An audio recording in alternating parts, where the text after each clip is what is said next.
Welcome to my video. I want to go over in this video, I want to go over the January 1963 Sky and Telescope magazine, kind of go through some of the pictures and stuff and talk a little bit about it. One thing I did notice, the guy smoking a pipe. You can't do that. These are a bunch of astronomers looking at a solar image, and you can't smoke a pipe doing that. All right, so here the opening page. That's something I always wanted when I was much younger. I think they sold these up in the 80s or 90s as Questar 3.5 inch. Those were the top of the line for the small little counter-optic telescope. Let's see what's going through. We got some news items. Looks like, what do we got here? Different. Okay, photography without lens or mirrors. So I'm not sure exactly what they're doing here. It's got to do with a hologram. And it's probably early days of that technology. Okay, this article is about the Kitt Peak Solar Telescope illuminizing the equipment.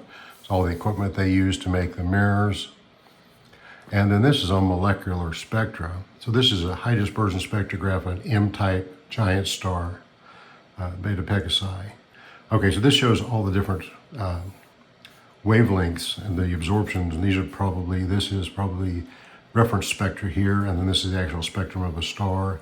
M stars are known to have a lot of different spectral bands, real complicated because there's so many cool molecules in the upper atmosphere.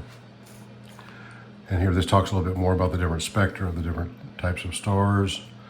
And one thing I do notice about this, I subscribe to Sky and Telescope still today, and this was not my early edition. I was too young to read at that time to read this. But they were a little more technical back then than they are today. It's more like a scientific journal. Notes on the total eclipse weather of Maine observing site. So I looked at this. There's going to be a, in 63, later in the year, there was a total solar eclipse. And it's getting people ready for that. And it kind of goes over where you can go in Maine to observe it. And then this wide angle sky photography. Talk a little about streaking around the pole. That's still kind of neat today.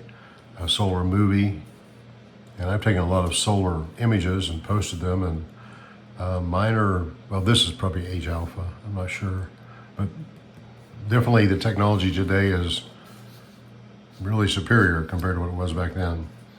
This is a device for finding elements of a visual binary star. I've taken a lot of binary star measurements, and today we use computers to calculate the orbit of the binary star. Back then, this is 1963, computers were really just in their infancy. And so you'd have to work for a major institution to get access to a computer to do that. So you did it by hand or graphically. Stratoscope flight plans, this would be for an early communication satellite. Satellites were just starting to come into their own. Okay, here's some good pictures of the moon. Getting acquainted with astronomy, some moon photographs. This one kind of caught my eye, this little ad for a 20.3 inch equatorial telescope. It looks pretty complex. $14,850. That's pretty pricey for that time. That was not an amateur level telescope. Okay, this is kind of an atlas of what you're going to see each month in the sky. And then here's the centerfold. Some nice close-up views of the moon. It's pretty nice. I'm not sure exactly what, they didn't really describe that. I couldn't find the description of that. And then this is just the timetable of what you can see in the sky based on the time of the month. It's kind of the almanac. Okay, this is a good old standard, the Orion Nebula. It's kind of a breakdown of what's in the Orion Nebula. And that was probably a state-of-the-art picture at the time. For a small observatory. Let's see, this is just advertising.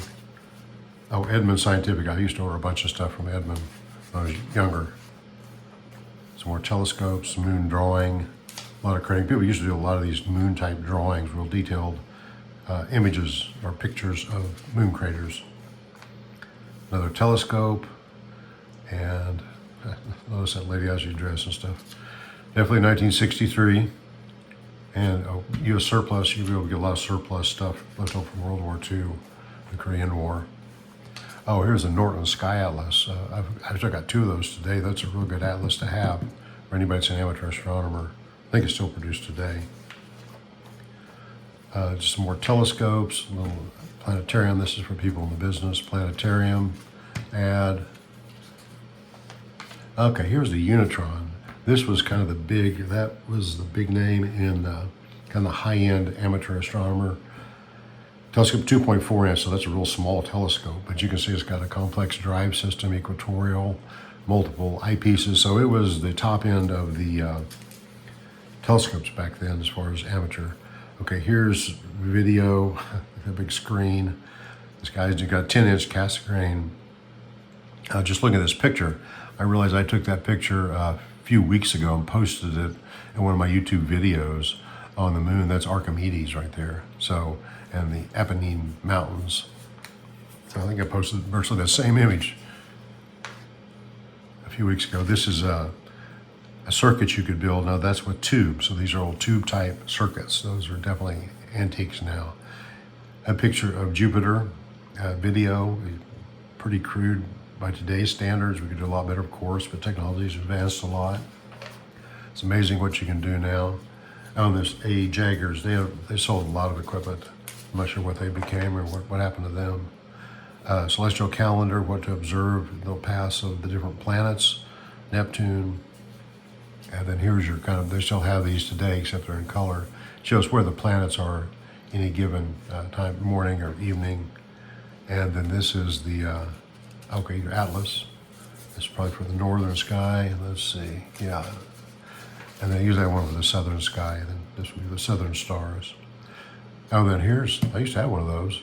The Dynoscope, I think I paid around $200 for it. Back when I was probably 7th, 8th, 9th grade, I saved up for it all summer.